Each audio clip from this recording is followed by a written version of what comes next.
Don't forget to like, subscribe and share the videos.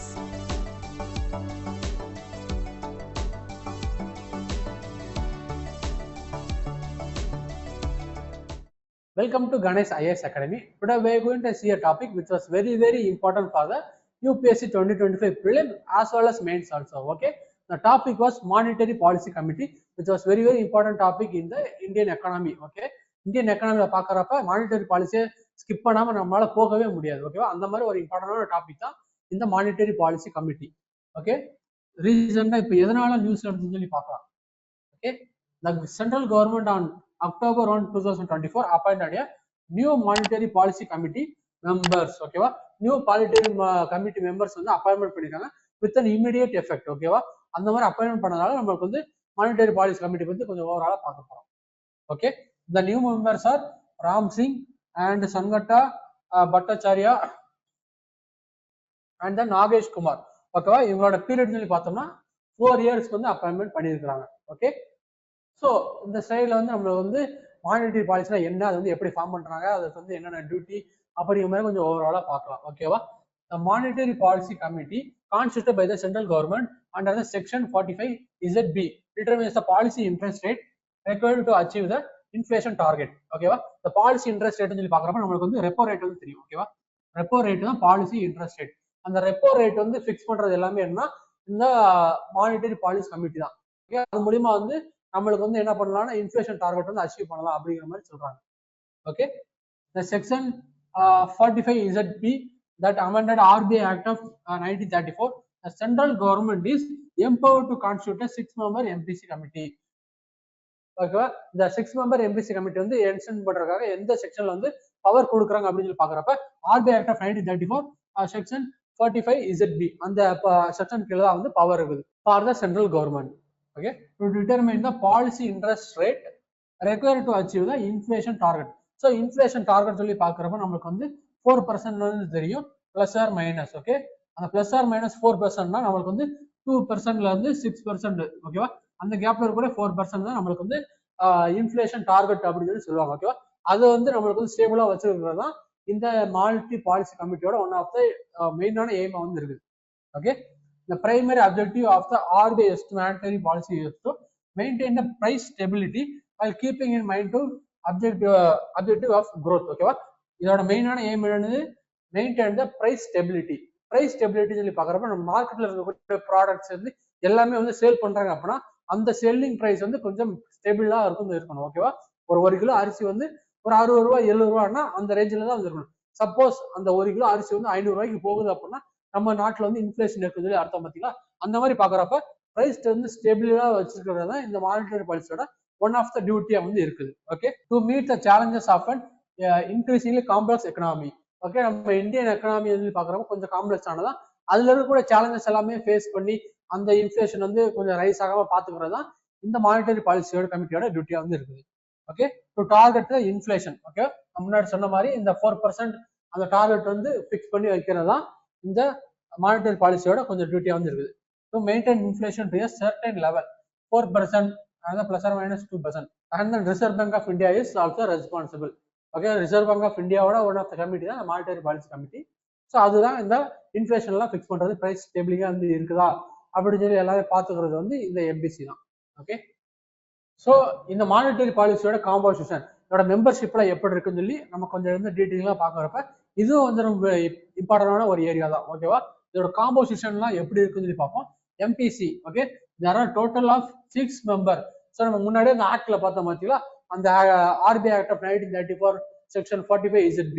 ஓகேவா, அதுல பார்த்தப்ப இந்த 6-member கமிட்டி வைக்கிறதுக்கான எம்பவர் வந்து கவர்மெண்ட் ஆஃப் இந்தியாவுக்கு வந்து இருக்குது. ஸோ 6-member கமிட்டி தான். ஓகேவா, 3 members from the RBI, 3 members from the government of India. Okay, 3+3 தான். இந்த 3 members வந்து RBI வந்து வருவாங்க, RBI, அதுக்கப்புறம் 3 from government of India. ஓகேவா, ஸோ டோட்டலி 6 members. ஸோ இந்த 6 membersல யாருன்னு சொல்லி பாக்குறப்ப RBIயோட கவர்னர் வந்து சேர்பர்சன் வந்து இருப்பாங்க. ஸோ நம்மளுக்கு வந்து PYQ 2017 நினைக்கிறேன். ஓகே, 2017 வந்து மானிட்டரி பாலிசி கமிட்டி வச்சு ஒரு கேள்வி வந்து வந்துச்சு. ஓகேவா, ஸோ இது வந்து கொஞ்சம் இம்பார்ட்டன்ட் தான். ஓகே, RBI கவர்னர் வந்து இருப்பாங்க, அந்த RBI deputy governor in charge of monetary policy and one official nominated by the RBI board. So he is a executive director.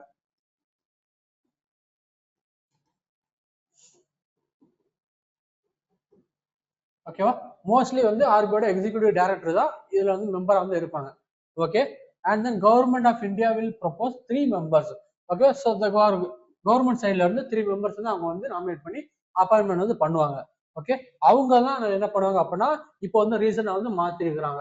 நம்ம முன்னாடி அந்த எதிரான நியூஸ் இருந்து சொல்லி பார்த்தோம் பார்த்தீங்கன்னா ஃபர்ஸ்ட் ஸ்டைல அதுல வந்து கூட 3 பேர் வந்து இந்த கவர்மெண்ட் ஆஃப் இந்தியா சைட்ல இருந்து வந்தவங்க தான் அந்த 3 மெம்பர்ஸ். ஓகேவா, the members of the MPC will serve for 4 years. ஓகேவா, 4 years தான் அவங்களோட பீரியட் வந்து இருக்கும். அந்த 3 மெம்பர்ஸோட பீரியட் வந்து and not eligible for reappointment. அவங்க வந்து ரீஅப்பாயின்மெண்ட் வந்து பண்ண முடியாது. ஒன் டைம் வந்து 3 மெம்பர்ஸ் வந்து இருக்கிறாங்க அப்படின்னா அவங்க வந்து திரும்ப வந்து ரீஅப்பாயின்மெண்ட் வந்து பண்ண முடியாது.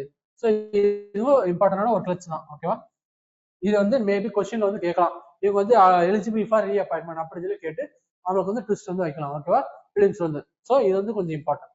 ஸோ நம்ம வந்து பிலிம்ஸ் பாயிண்ட் ஆஃப் வியூல பாக்குறப்ப மானிட்டரி பாலிசினா என்ன, அவங்க வந்து எதுக்காக கொண்டது, அவங்களோட அப்ஜெக்டிவ் என்ன, அதுக்கப்புறம் எந்த ஆக்டிவ்ல வருது, அதுக்கப்புறம் அவங்களோட காம்போசிஷன், ரீஅப்பாயின்மெண்ட், மெம்பர்ஷிப் எல்லாமே கொஞ்சம் ஓவராலா பார்த்தோம் பார்த்தீங்களா. ஸோ பிலிம்ஸ் பாயிண்ட் ஆஃப் வியூல பாக்குறப்ப நமக்கு வந்து இது தெரிஞ்சுக்கிட்டாலே போதும். ஓகேவா, ஸோ வேற ஏதாச்சும் மானிட்டரி பாலிசி பத்தி டவுட் இருந்துச்சு அப்படின்னா கீழே கமெண்ட் செக்ஷன்ல போட ரிப்ளை பண்றேன். The topic name is International Energy Efficiency Hub. We can shortly called as a EES Hub. It's okay. So let's see why it was in the news.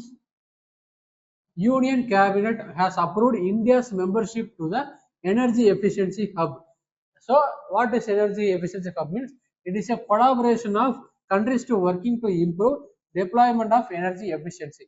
So the main focus of to energy efficiency is the main aim of this particular hub. Okay, so let's see what is Energy Efficiency Hub in the detailed manner. So the first point was, it is a global platform dedicated to fostering the collaboration and promoting the energy efficiency worldwide.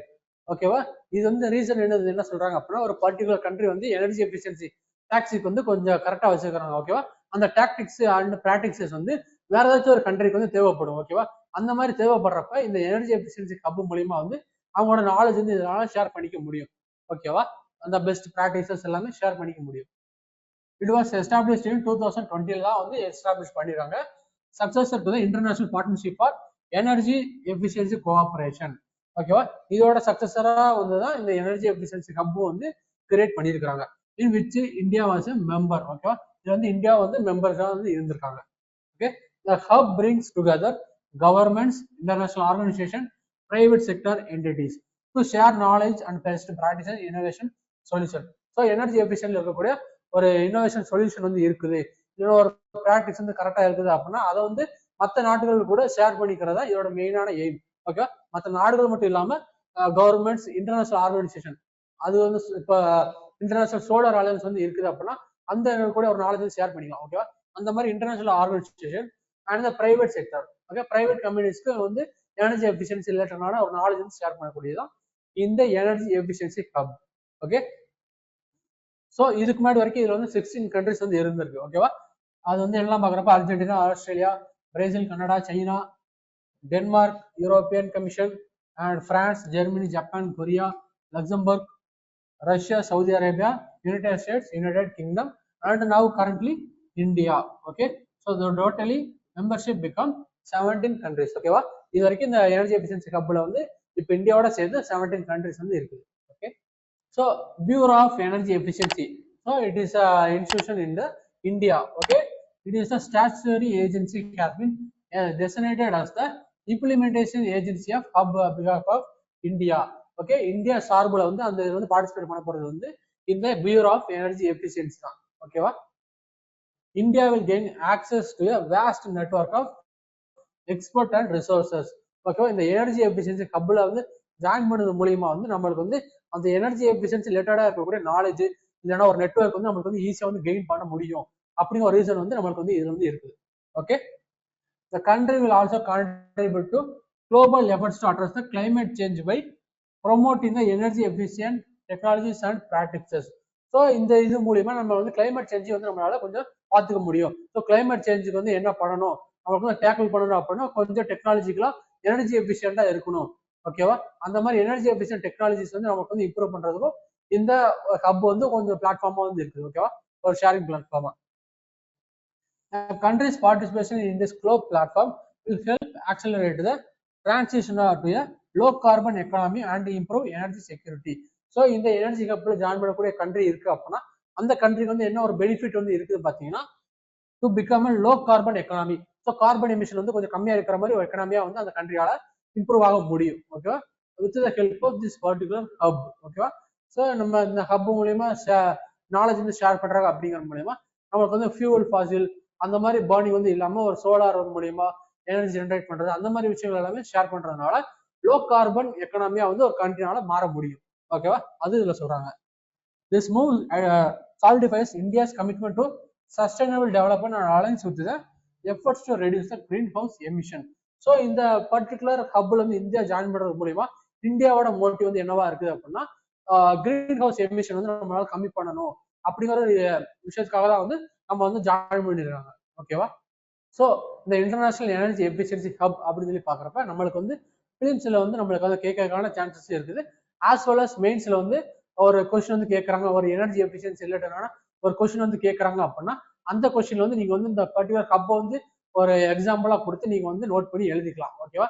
It is initiative for the energy efficiency அப்படின்னு சொல்லி நீங்க வந்து எழுதிக்கலாம். ஓகேவா? So இது வந்து ரெண்டு விதமே ஹெல்ப் பண்ணும். வேற ஏதாச்சும் உங்களுக்கு டவுட் இருந்துச்சா கீழே கமெண்ட் செக்ஷன்ல போடுங்க, பார்த்து ரிப்ளை பண்றேன். So see you in the next video. Until the bye from Ganesh IAS Academy. Thank you.